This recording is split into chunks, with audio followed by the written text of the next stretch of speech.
Have you ever wondered how tennis balls are made? Today we'll take you through the fascinating process behind their creation.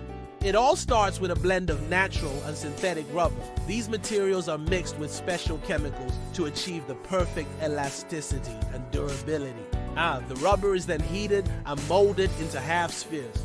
Once cooled, they will be assembled to form the core of the ball. Two rubber half shells are coated with a special adhesive and pressed together under high heat. This vulcanization process ensures a strong and durable ball. Before being sealed, the ball is filled with pressurized air to give it its signature bounce and responsiveness on the court. To achieve its recognizable look and feel, each ball is covered with high-quality felt, precisely cut and carefully adhered to the rubber core.